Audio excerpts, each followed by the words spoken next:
샬롬 할렐루야. 창세기 22장 1절에서 13절여. 그 일 후에 하나님이 아브라함을 시험하시려고 그를 부르시되 아브라함아 하시니 그가 이르되 내가 여기 있나이다. 여호와께서 이르시되 네 아들 네 사랑하는 독자 이삭을 데리고 모리아 땅으로 가서 내가 네게 일러준 한 산 거기서 그를 번제로 드리리라. 아브라함이 아침에 일찍이 일어나 나귀의 안장을 지우고 두 종과 그의 아들 이삭을 데리고 번제에 쓸 나무를 쪼개어 가지고 떠나 하나님이 자기에게 일러 주신 곳으로 가더니 제3일에 아브라함이 눈을 들어 그곳을 멀리 바라본지라. 이에 아브라함이 종들에게 이르되 너희는 나귀와 함께 여기서 기다리라. 내가 아이와 함께 저기 가서 예배하고 우리가 너희에게로 돌아오리라 하고 아브라함이 이에 번제 나무를 가져다가 그의 아들 이삭에게 지우고 자기는 불과 칼을 손에 들고 두 사람이 동행하더니 이삭이 그 아버지 아브라함에게 말하여 이르되 내 아버지여 하니 그가 이르되 내 아들아 내가 여기 있노라. 이삭이 이르되 불과 나무는 있거니와 번제할 어린 양은 어디 있나이까. 아브라함이 이르되 내 아들아 번제할 어린 양은 하나님이 자기를 위하여 친히 준비하시리라 하고 두 사람이 함께 나아가서 하나님이 그에게 일러 주신 곳에 이른지라. 이에 아브라함이 그곳에 제단을 쌓고 나무를 벌려 놓고 그의 아들 이삭을 결박하여 제단 나무 위에 놓고 손을 내밀어 칼을 잡고 그 아들을 잡으려 하니 여호와의 사자가 하늘에서부터 그를 불러 이르시되 아브라함아 아브라함아 하시는지라. 아브라함이 이르되 내가 여기 있나이다 하매 사자가 이르시되 그 아이에게 네 손을 대지 말라. 그에게 아무 일도 하지 말라. 네가 네 아들 네 독자까지도 내게 아끼지 아니하였으니 내가 이제야 네가 하나님을 경외하는 줄을 아노라. 아브라함이 눈을 들어 살펴본즉 한 수량이 뒤에 있는데 뿔이 수풀에 걸려 있는지라. 아브라함이 가서 그 수량을 가져다가 아들을 대신하여 번제로 드렸더라. 창세기 22장에서는 믿음의 조상 아브라함이 독자 이삭을 번제로 드리라는 하나님의 말씀에 어떠한 믿음으로 순종했는지가 나오지요. 아브라함이 이삭을 번제로 드린다는 것은 단순히 독자까지라도 아낌없이 하나님 앞에 드렸다고 하는 차원 정도가 아닙니다. 자신의 모든 것을 드리는 그 이상의 차원이지요. 그것은 바로 이삭이 가지는 영적인 의미 때문입니다. 이삭은 하나님께서 장차 아브라함의 후손을 통해 이루시겠다고 하신 약속을 위한 씨입니다. 하나님께서는 아브라함에게 하늘을 우러러 무뼈를 셀 수 있나 보라 하시며 네 자손이 이와 같으리라 약속하셨는데 바로 이 언약을 이루기 위해서 주신 아들이 이삭이었던 것입니다.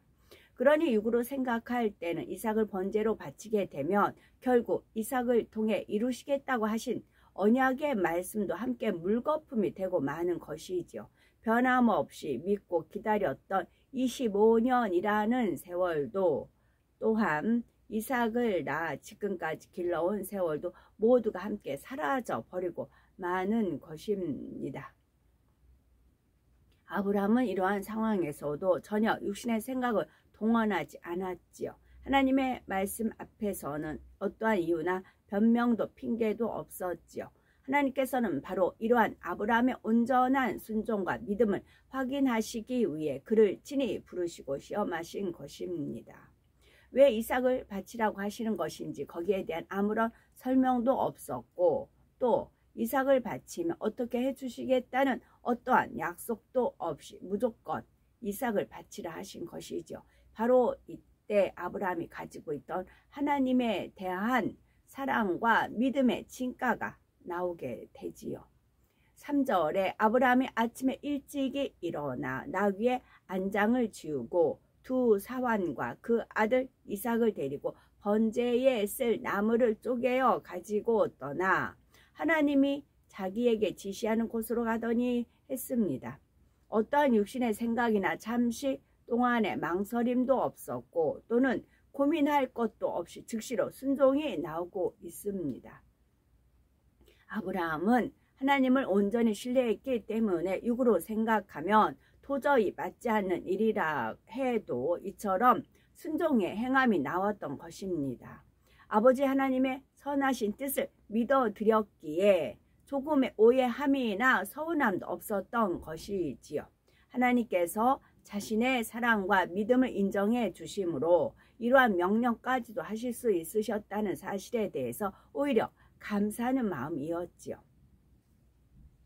예를 들면 우리에게 어떤 사명을 줄 때에 그것이 육으로 생각하면 도저히 불가능하고 이루어내기가 어려운 것일 수 있지만 그 사명을 받으신 분은 더 감사해야 하는 것이죠. 그것은 바로 우리의 믿음이 그만큼 인정받고 있다는 증거가 되기 때문입니다.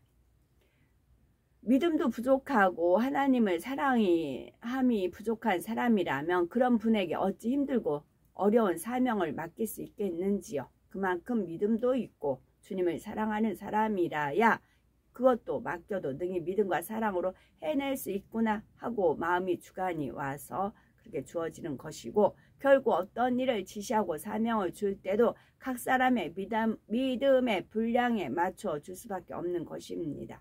그러니 우리에게 육으로는 힘들고 어려운 일을 이루어내야 하는 사명이 왔다면 내 믿음과 사랑을 그만큼 인정해 주시는구나 하고 오히려 기뻐하고 감사해야 한다는 말이고요. 아브라함의 경우도 마찬가지입니다.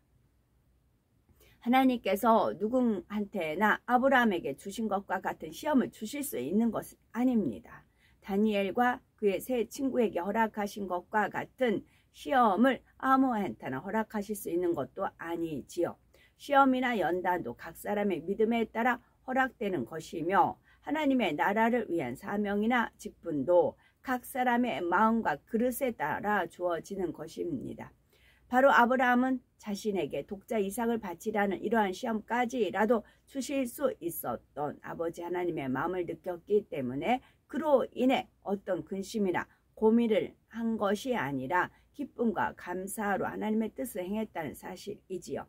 그렇다면 우리가 한번 아브라함의 입장이 되어 보시기 바랍니다. 혹여 하나님, 이삭만은 안 됩니다. 다른 것은 무엇이나 드릴 수 있으니 다른 것을 대신 드리면 안 될까요? 이런 대답을 하신 분은 안 계신지요?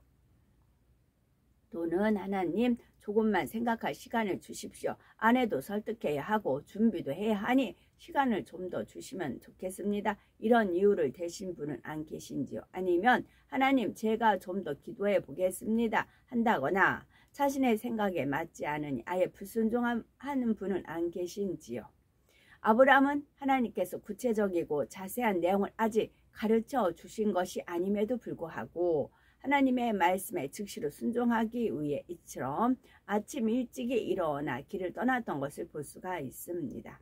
아브라함은 예전에도 본토 친척 아비 집을 떠나 내가 네게 지시하는 땅으로 가라는 하나님의 말씀이 있으셨을 때 갈 바를 알지 못하면서도 말씀에 순종하여 떠났었지요.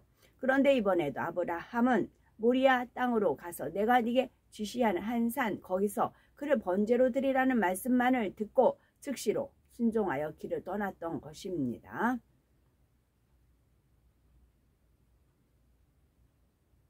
아브라함은 바로 자신의 어떠한 생각도 동원하지 않고 아버지 하나님의 말씀에 무조건 순종하여 따를 수 있었던 믿음의 사람이었습니다. 그래서 당당히 믿음의 조상으로 세워줄 수가 있었던 것입니다.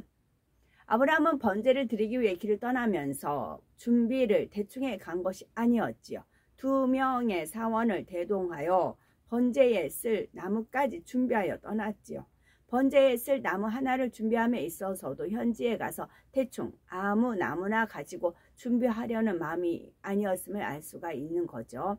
처음부터 온전히 순종할 마음으로 준비했던 것이죠. 적당히 순종하는 척 하다가 상황을 봐서 변개하려 하거나 어떤 요행을 바라는 마음이 아니라 정말 번제를 드릴 온전한 마음이었기에 모든 준비를 갖춰서 갔던 것입니다.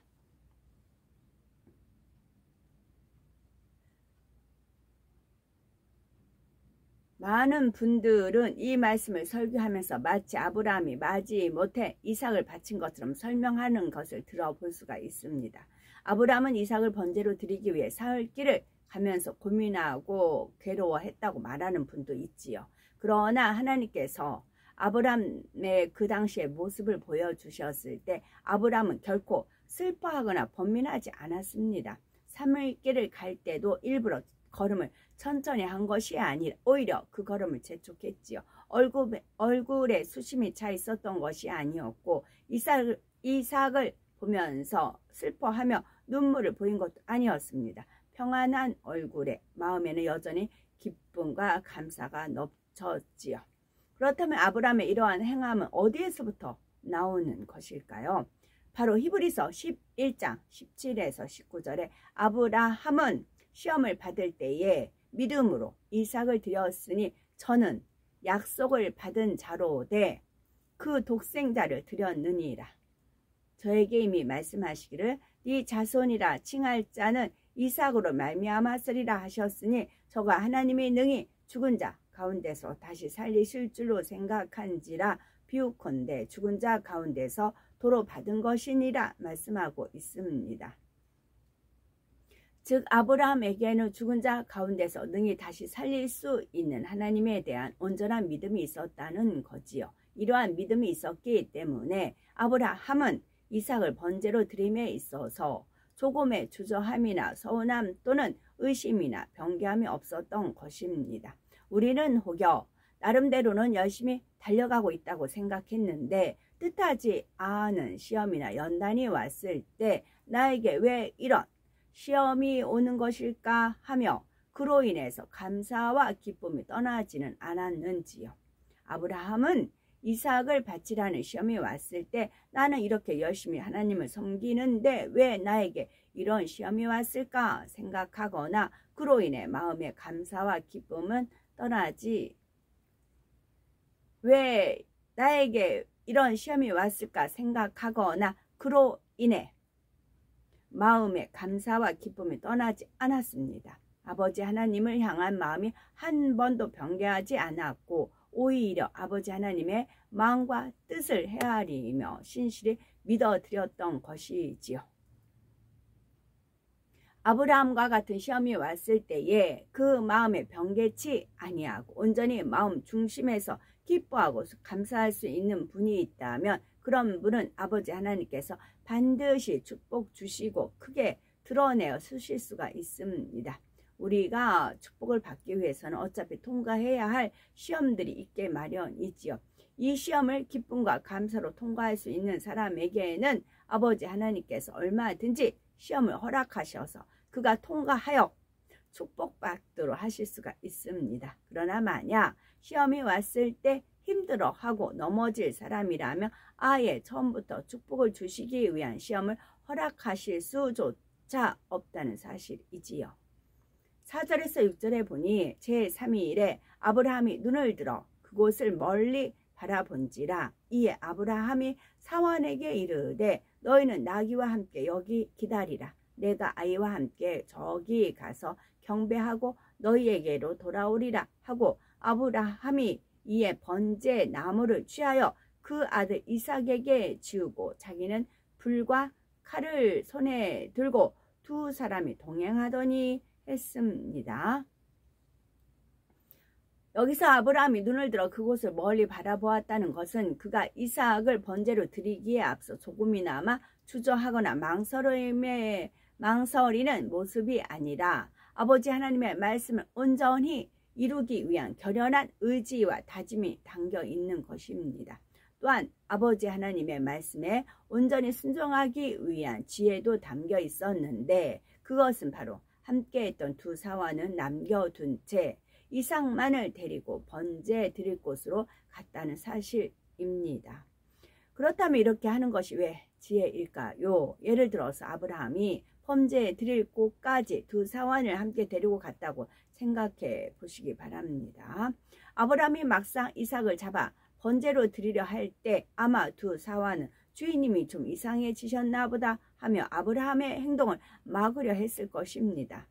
자신들의 생각으로는 주인인 아브라함의 행동이 도저히 이해되지 않기 때문에 결국 자신들의 생각 속에서 아브라함이 하는 일을 방해하고 마는 것이지요.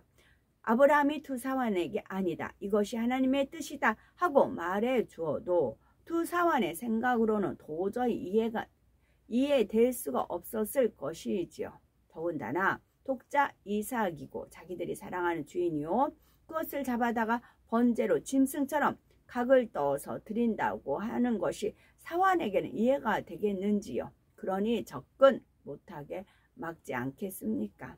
영적으로도 두 사환은 아브라함의 믿음의 행함에 함께 동참할 수 있는 수준이 아니었기에 아브라함은 하나님의 뜻을 이룸에 있어서 육의 사람을 데리고 갈 수가 없었던 것입니다. 우리는 이 장면을 통해 영의 일을 이룸에 있어서 육의 사람은 결코 함께할 수 없다는 사실을 다시 한번 깨달아야 하겠습니다.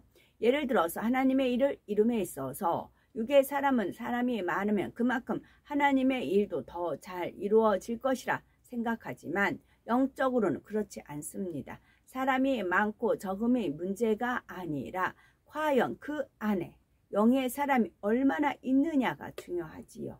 하나님의 일을 이룸에 있어서 사람이 많다 하여도 그 안에 육의 사람이 많이 있으면 오히려 하나님의 일은 더 더디게 됩니다.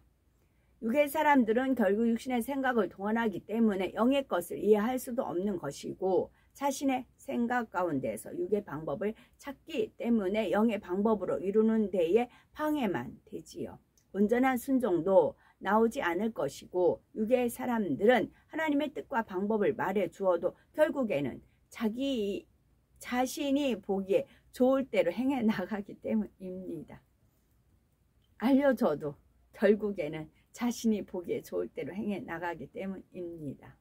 그래서 하나님께서는 하나님의 일을 이룸에 있어서 하나님의 말씀에 오직 순종할 수 있는 영의 사람들을 찾으시는 것이지요.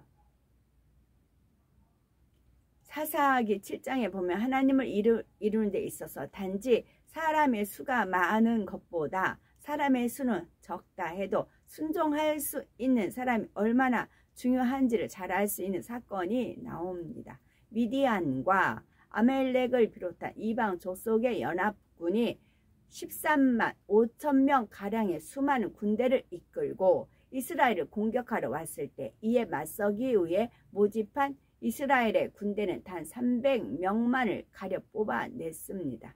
그리고 기드온은 300명을 이끌고서 적군을 대파시키고 승리를 거두지요. 그러면 13만 5천 대 300이네요.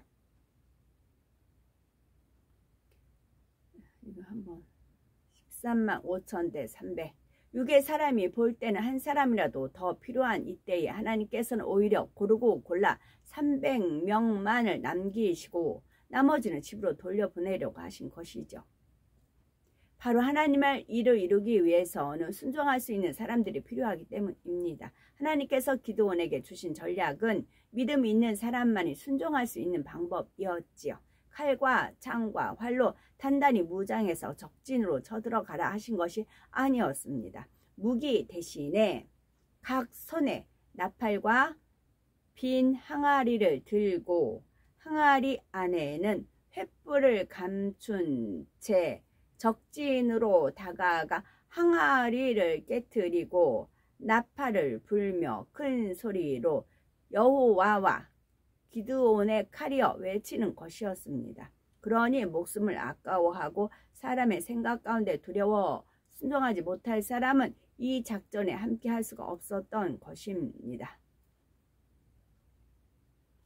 각 손에 나팔과요, 항아리 안에 횃불이에요.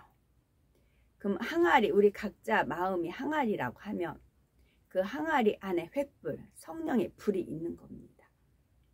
각자 성령의 불이 있는 사람을 통해서 역사가 일어납니다. 그래서 자기 항아리를 깨트려요. 자기 혼적인 생각을 깨트립니다. 그럼 그 안에 횃불이 역사를 하는 겁니다. 성령이 역사를 하는 것입니다.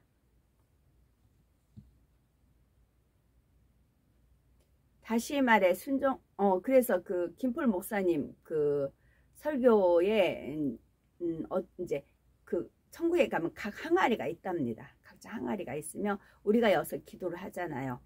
기도를 하면 천사가 이제 금 쟁반에 그 이제 향을 그 기도를 담아가는데 항아리에 불 때는 거기서 안개와 같이 연기같이 안개와 같이 그렇답니다. 그래서 그 항아리에서 양이 차면 그 양이 찬 것을 하나님 보좌에 올라가면 하나님께서 그 향을 흠양을 하시고 이제 하나님이 흠양을 하시면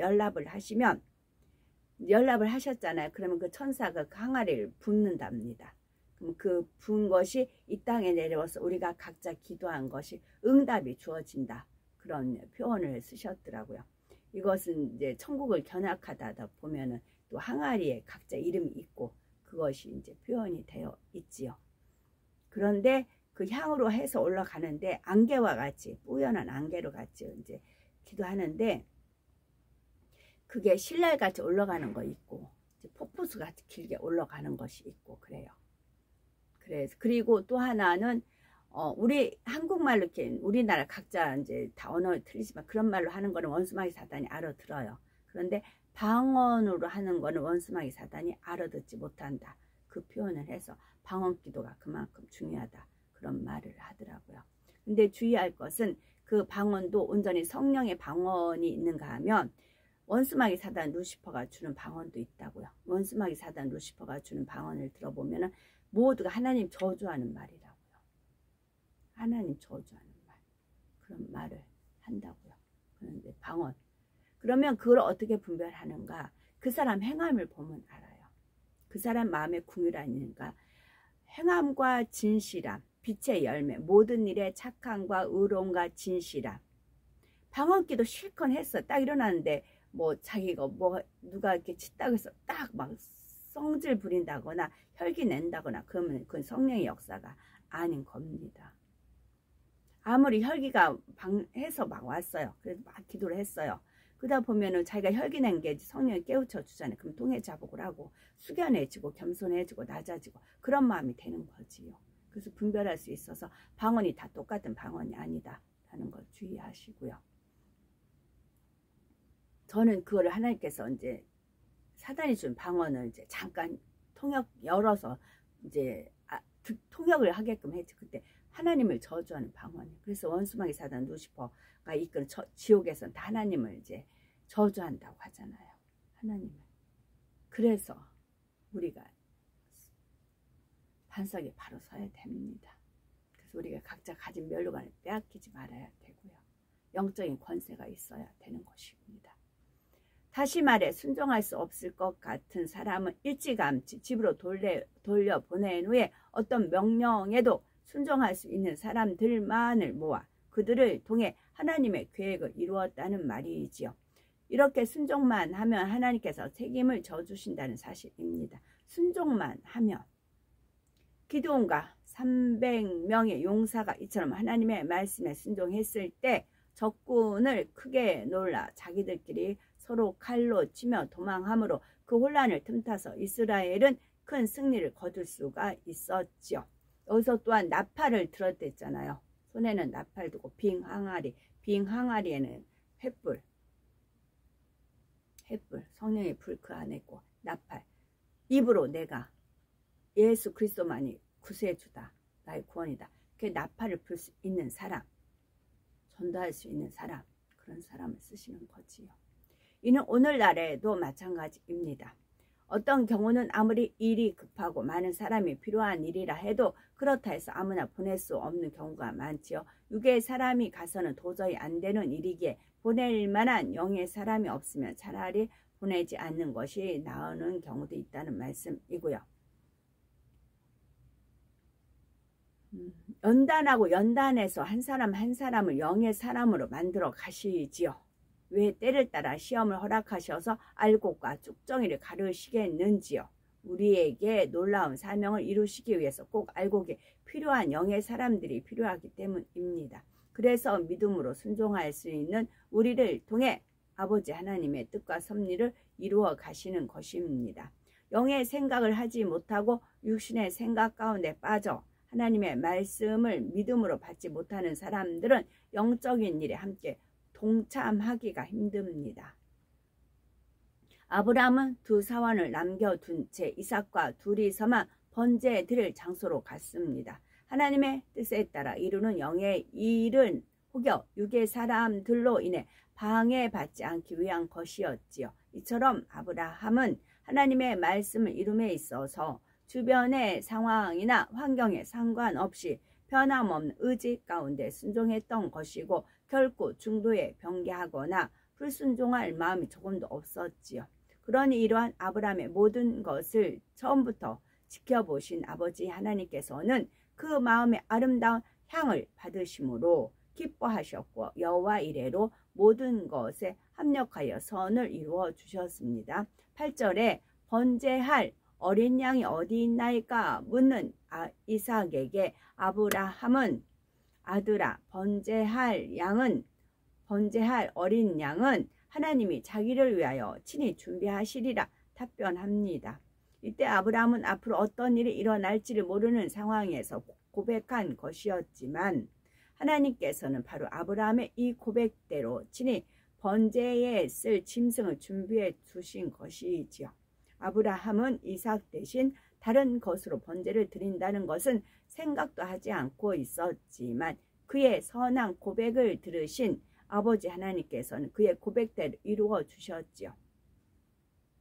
아브라함이 끝까지 변함없는 마음으로 이삭을 번제로 하나님 앞에 드리는 과정과 하나님께서 여호와 이레로 축복하신 내용이 계속 이어집니다.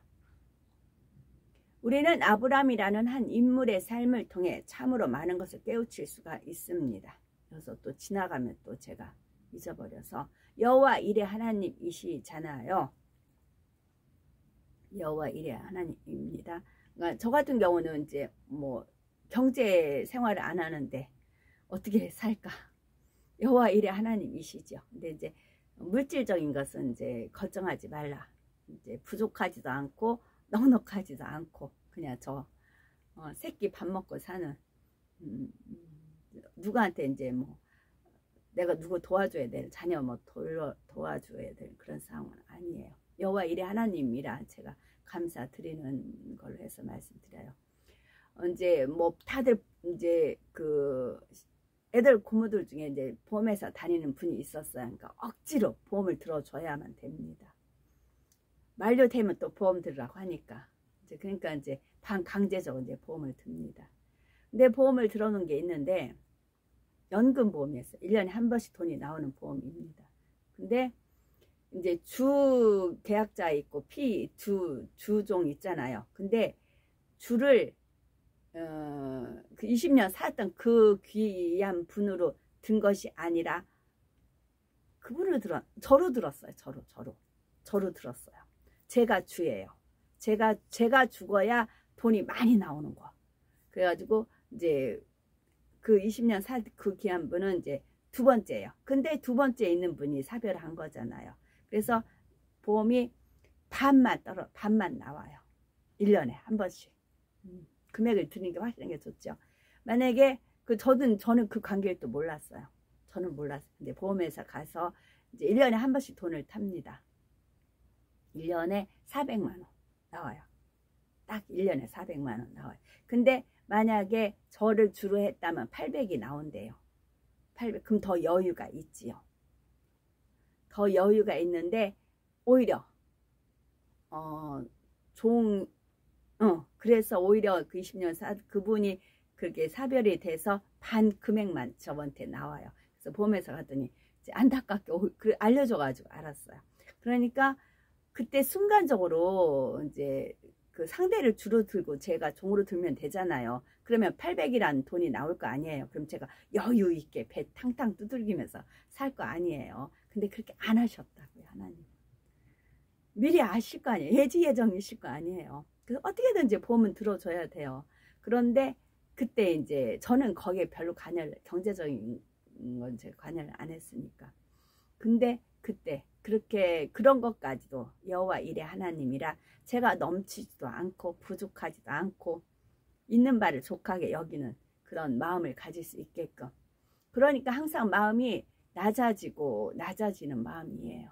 넘치게 사치할 것도 없고 그냥 바득바득 오직 말씀에만 더 중점을 두고 살 수 있게끔, 세상 눈 바라보지 않게끔, 허튼데 눈 돌리지 않게끔 그렇게 하셨다고요. 그것도 하나님의 아름다운 섭리이지요.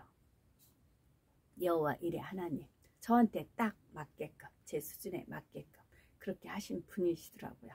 그래서 이제 보험회사에서 오히려 아유 이제 이렇게 했으면 800이 나오는데 해서 내가 그때서 하나님 섭리를 깨달았지요. 정말 감사했습니다.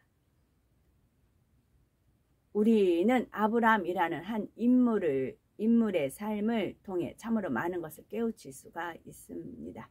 육신의 생각을 철저히 깨트려 버린다는 것이 어떤 것인지, 크고 넓은 마음, 모든 사람으로 더불어 화평하는 마음이 어떤 마음인지, 또한 온전한 믿음에서 나오는 순종은 어떤 것인지, 이러한 것들을 하나하나 깨우칠 수가 있는 것이지요.